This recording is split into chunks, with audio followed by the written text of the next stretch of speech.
Hello everyone, today I wanted to analyze some games from round 1 of the 2026 Chess.com Daily Championship that I played. With that, let's start out with this game. I was playing with the white pieces here and I played the king's pawn e4.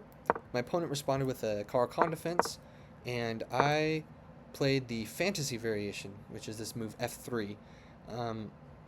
And it's kind of a non-standard response to the Caro-Kann. I enjoy it. It doesn't require a whole lot of theoretical study. Um, it's very aggressive and tactical. And black has a few standard responses here. E6 is a common one, just strengthening the center, making this nice pawn chain here.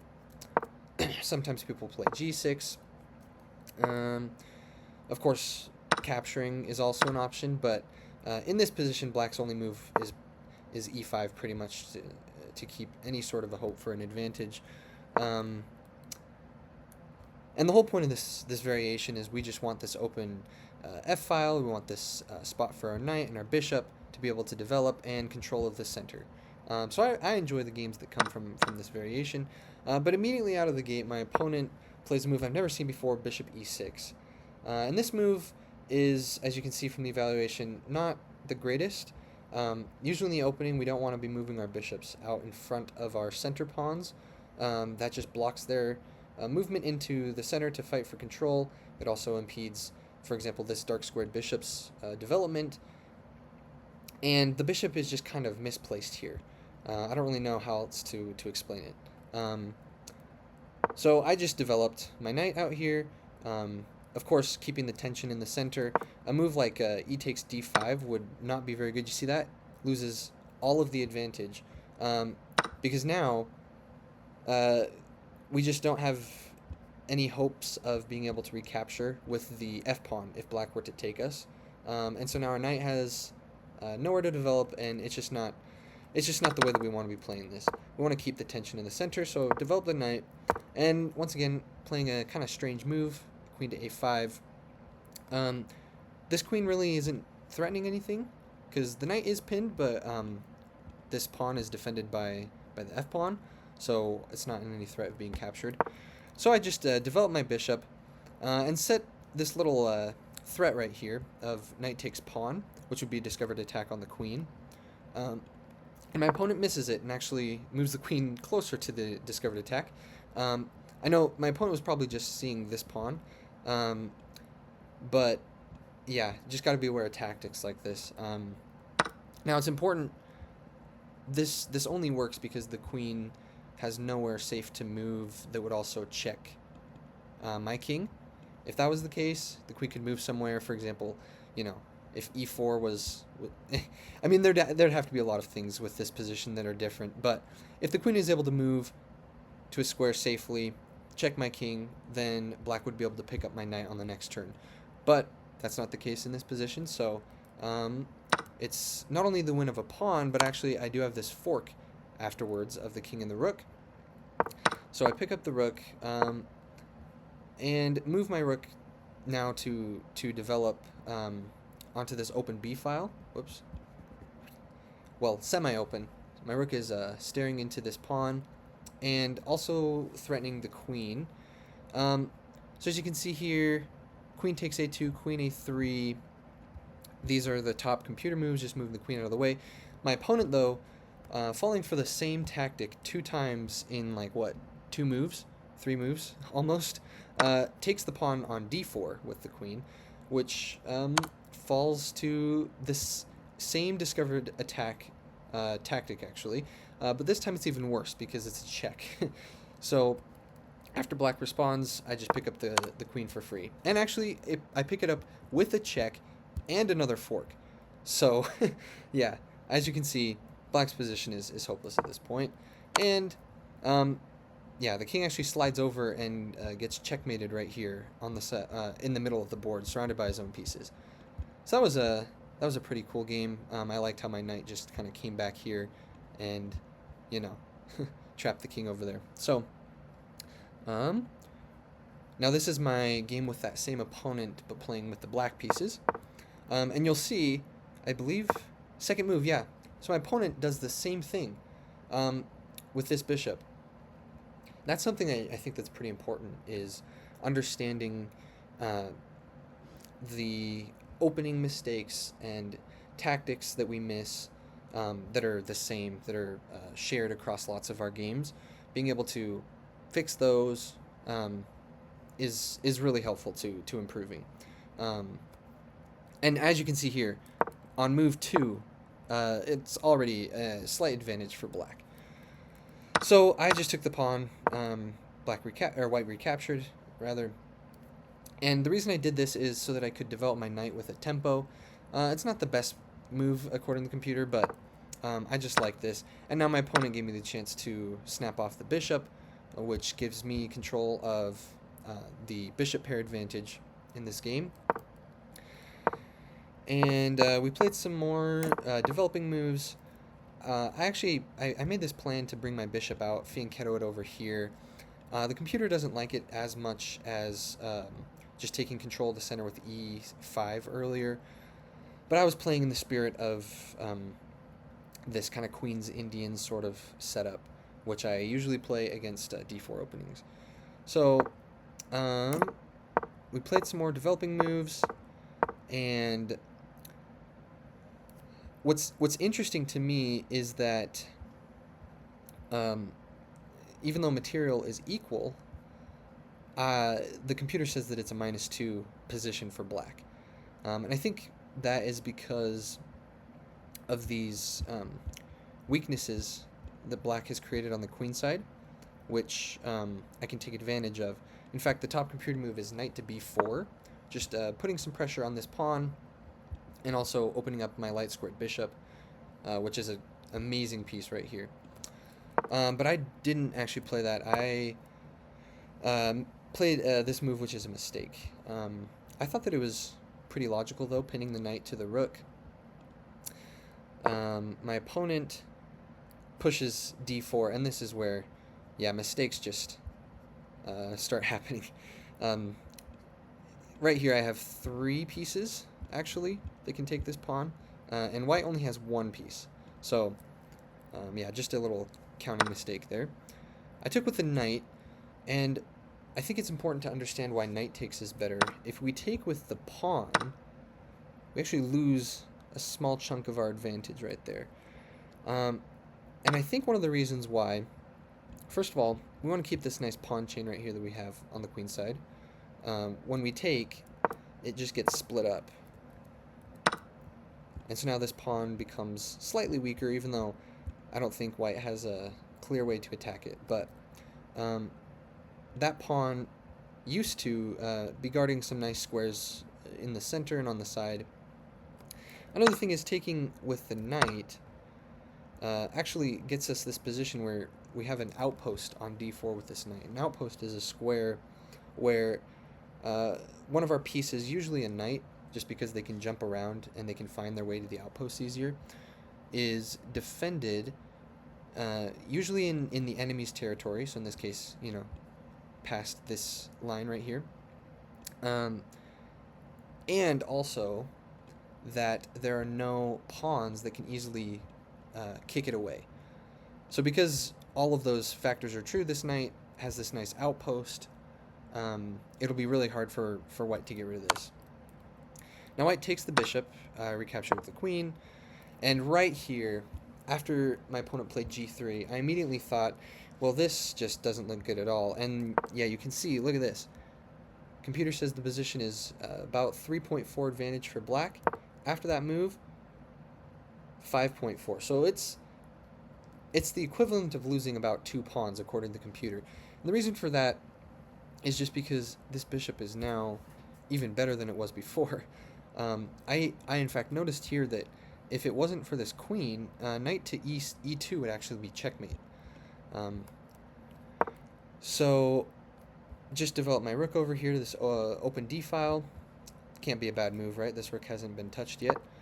My opponent moved the queen, and I thought right here, well, if I can just deflect it from d2, I win the game. So I offered a queen trade, and even if this wasn't checkmate, this would still be a good move to play, because after the queen trade, once again, if this checkmate wasn't on the board, I would still just be up a pawn in the endgame, and it's usually good to simplify the position, trade down powerful pieces of your opponent's. But my opponent moved the rook there, which allowed me to just take the queen. And now if white takes the queen, which my opponent actually did, then I just have a mate in one with my knight on e2. So once again, just kind of a fun... In fact, I think last game I checkmated my opponent with my knight, although I believe that one was on f2. Anyways, that was the second game I wanted to show. This game... This game was an interesting one. So I once again started off with the king's pawn, and I played the Vienna, which is one of my favorite openings. I just really wanted a good opening rather than the Roy Lopez. I didn't really want to learn all of the lines associated with this.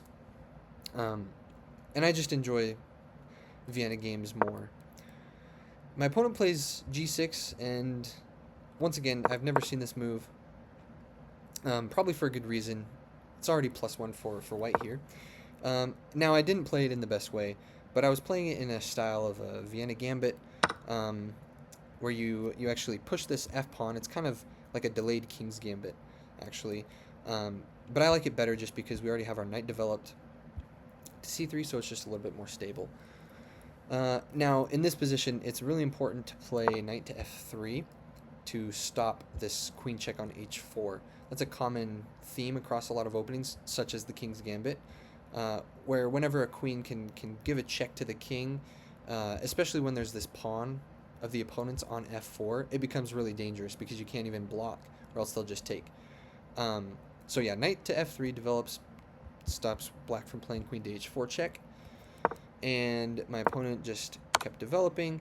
And here, like I said, I didn't play it in the best way, but I just figured, well, we'll get this position. If black trades queens, my king, it can't castle, and sure, it's out in the open a little bit, but something that's important to remember is that doesn't always mean that it's unsafe, right? Right now, black has literally 0 pieces developed, and another important thing is that black has already traded off the dark squared bishop. So this king being on a dark square, it's very safe right now. If that was the case. Now my opponent in the game actually brought the queen back to e7. So I took the pawn with my queen, and just played some more developing moves. This is what I found is that the Vienna gambit is similar in a lot of regards to the fantasy variation of the Caro-Kann that I showed earlier, where we usually try to end up getting rid of this f-pawn. In the fantasy Caro-Kann, we do it by recapturing on e4 if black takes us. In the Vienna gambit, we do it by pushing our pawn to f4, hoping that black takes the pawn. And the whole point is that we develop our bishop out to this nice square on c4. We castle, which puts our rook on f1, and we just try to get a lot of pressure onto this pawn. So that's what I did. I castled. And here I actually did see that after castles, the queen can come give this check, which forks the bishop and the king, and this would normally be losing. However, after the sequence, after the tactic, I saw that this knight is hanging, so I can just take it with my queen. And I figured I actually liked this position better. It's just my queen is so active in black's position. Because black played this weird move g6, all the dark squares around the king are so open. So after I, for example, move my pawn, I can bring my bishop out. And I think that's actually what happens in the game. My opponent castles. I develop my pawn out, opening up the lines for the bishop with tempo on the queen. And here's something important is you don't always have to recap or to trade. In fact, look at that. The advantage is 5. If you trade queens here, it drops down to 1.6. So still winning for white, but you lose a large chunk of your advantage because you traded on your opponent's turn. You let your opponent get what they wanted from the trade. I want to make black trade on my terms. And what that meant for me is that I played bishop h6, attacking the rook, and also basically saying, well, if you take my queen, I'm going to take your queen with my rook, and then I'm going to bring the other rook and double up on this semi-open file. And that's actually, well, that's what happened up to here. My opponent, I guess, decided to sack the exchange, or maybe missed that this rook was actually hanging. So I took and brought the other rook. Now, the only thing keeping black's position together is this knight, which I eventually attack right here. So it kicked out. So I can take this pawn on f7 now, and now it's mate in just a few moves. My opponent actually makes it a little easier now. Brings the king down here, and yet again another knight checkmate in the center of the board. Kind of cool, this mate pattern, almost like a ladder mate, but then I don't know, the knight comes and just delivers the checkmate from behind. So pretty cool. Okay. Next game, I once again played a Vienna. Now this time, my opponent pushed this pawn up to d6. So I just developed in the normal way. This is a very important thing. Once again, kind of like the last game, you don't always have to take your opponent's pieces. You don't always have to trade. In positions like this, a lot of times when you bring your bishop out to this diagonal and your opponent challenges the bishop with theirs, in most cases it's actually better to drop the bishop back, because like I said, we want them to take us on our terms. If the bishop takes here, we actually take with our a pawn, which opens up the rook, and it just brings this side pawn closer to the center. Even though our pawns are doubled, something that's important to know is that doubled pawns are not always bad. In this case, it gives us the open a file, semi-open a file. And back here, if instead we take black's bishop and they recapture, these doubled pawns, there we go. These double pawns actually control a lot of central squares, which is important for black. So basically, yeah, we just want to move back. It's not checkers, we don't have to take.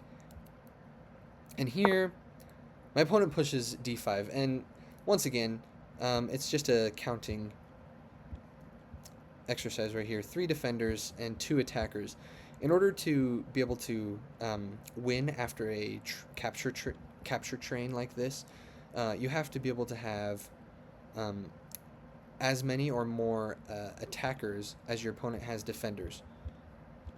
So if my opponent, for example, had this pawn right here, it pushed c6 before, then this would be okay, because after the trade, after takes and takes, well, now I can't keep taking, or else my opponent ends up up a piece in this line. But in this case, it's not like that. I can just take the pawn. And then my opponent played this weird move, g5. Now, you might be wondering why g5 is such a bad move. Positionally, it loses 2 points of advantage, grows white's advantage to 3.5 instead of 1.5. The reason for that is it just creates a lot of targets now. There's a lot of weak pawns. Also, now black will never be able to castle kingside, because all of these squares around the king are now they're now difficult to defend. If the pawn was back here, it's easier to defend against some of these squares, but by pushing pawns, you leave holes behind.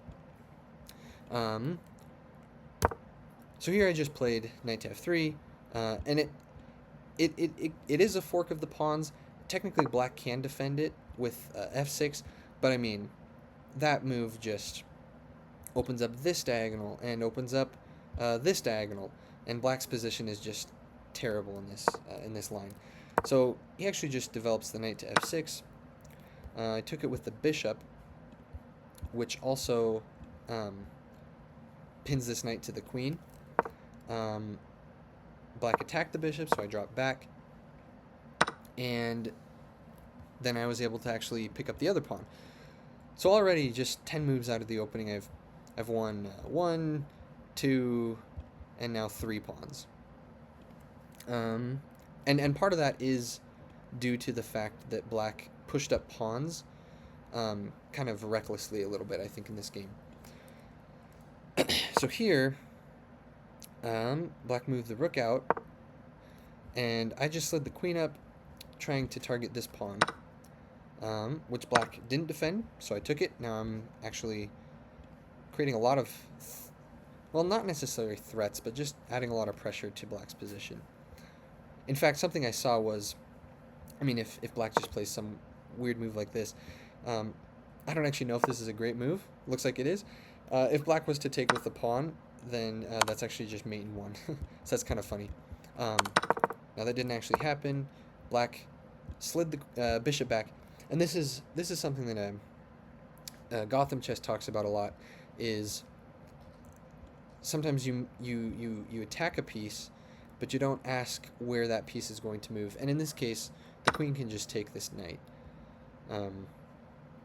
And actually, on the very next move, black makes the same mistake and reattacks the queen, which now can just take this pawn on f7 and deliver a checkmate. So if I was black's coach, I would recommend them to try to practice not making one move threats that allow your opponent to just play good moves like this.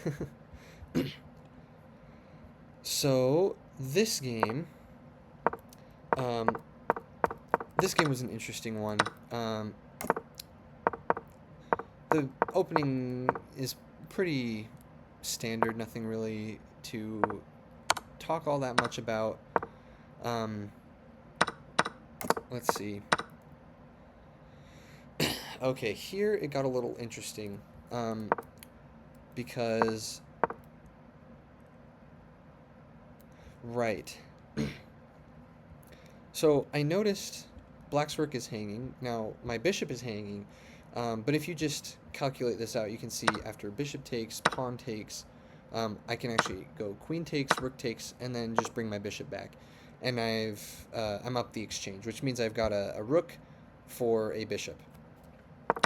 So I just took the rook, white recaptured, and here I made a huge mistake. The only move in this position is actually bishop takes d4, and you'll see why in a second. But I was worried here about rook to d1 and totally missed. I can just defend the bishop with c5, and my queen stays on d7, defending the pawn from this queen, and everything in my position is looking good.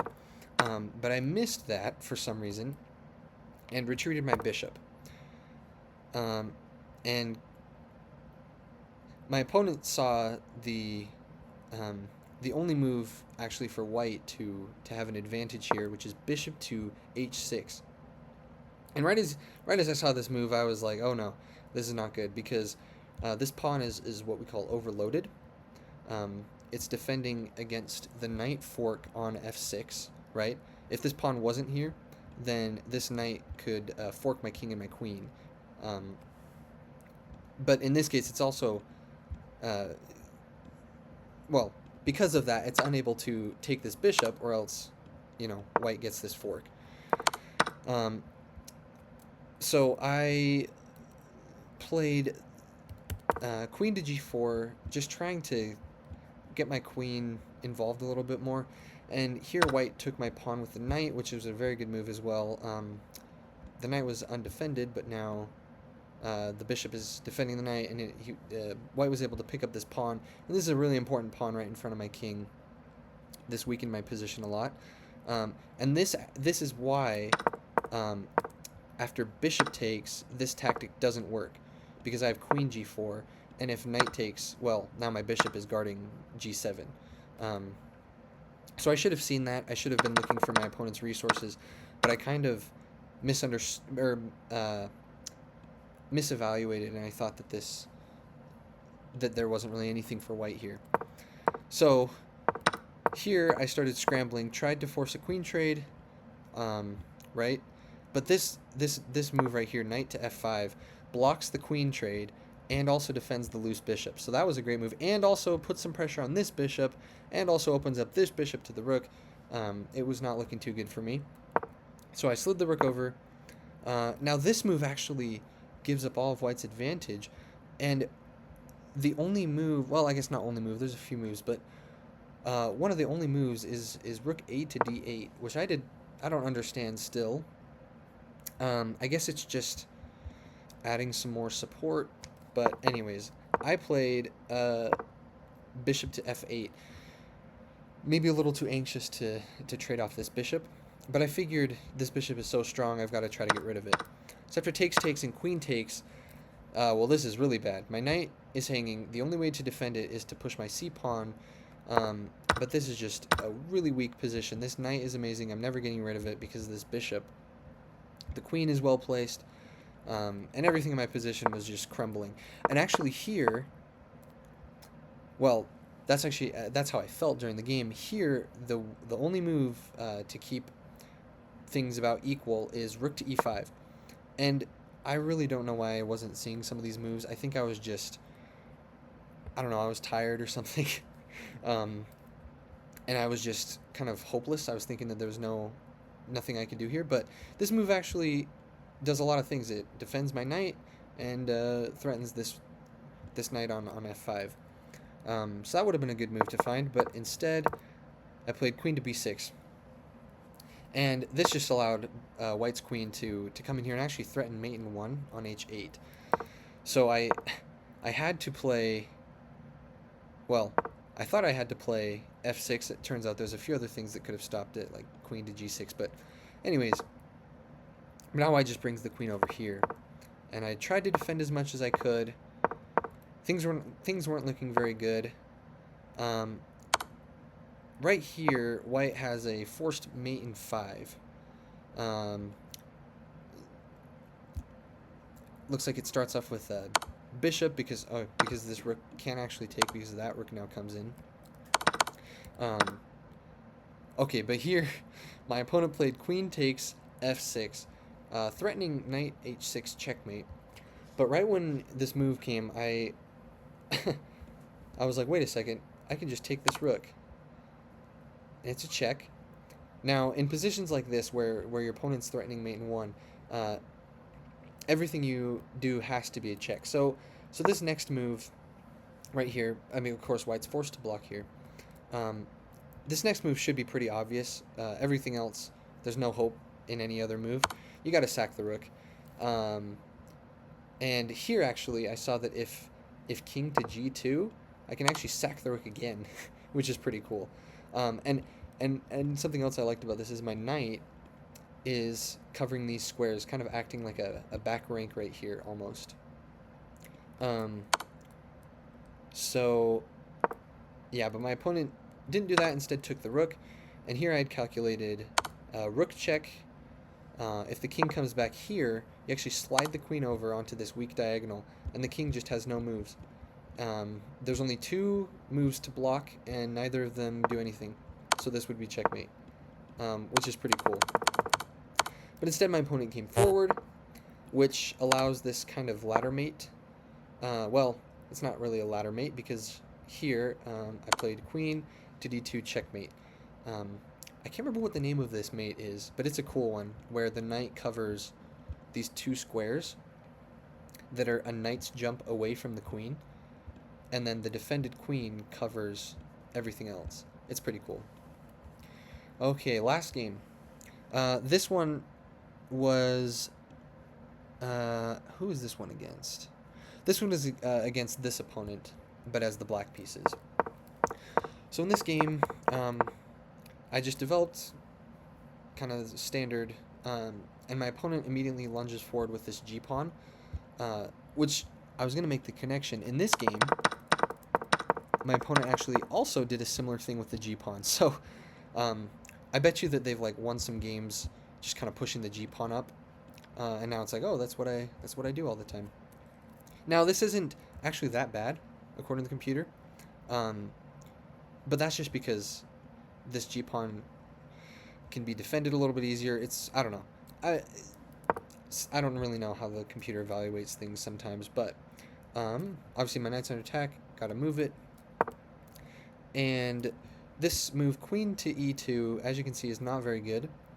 The reason why is, well, really you should be trying to develop your minor pieces out first. Your queen is kind of just blocking this bishop potentially, right? And she's not really doing much on this e2 square, right? She was already seeing this diagonal, so what you know, kind of let her see this diagonal, but there's not really many good options for the queen after this. So usually it's better to develop your other pieces, castle, see where your queen wants to go. And also on top of that, it just hangs a pawn. So not only is it not great positionally, but it also just hangs this pawn, which is kind of funny. Like, white just pushed it up, and then it just, was taken right there.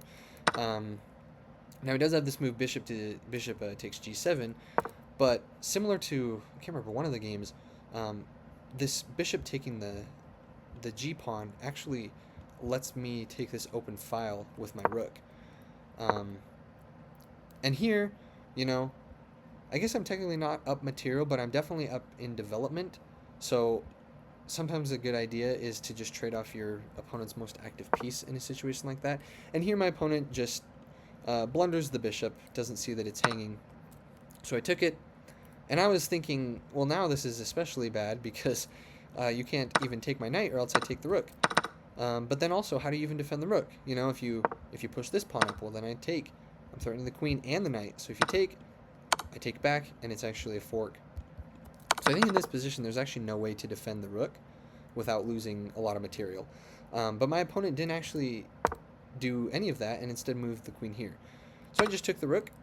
And this is actually something kind of interesting that I think is important to know, is a lot of times these side pawns, usually the G and the H, or I guess the B and the A pawns, are what we call poison pawns, which just means that taking them can sometimes lead to bad things. And in this case, my opponent played queen takes h7, which just allowed me to trap the queen. And I like this, and my opponent just resigned right here. I like the end of this game because my rook's defended by my bishop all the way over here, sniper bishop back in the corner. And then the queen has no safe moves on this diagonal because of this nice pawn chain that I had built up at the beginning of the game. So, with that, those are just the most notable games. All the other games either ended in a quick timeout by my opponent or a quick resignation after like 2 moves. And yeah, got a perfect score, 22 out of 22 in the first round. So we'll see how the next round goes and upload another video. But with that, have a nice day.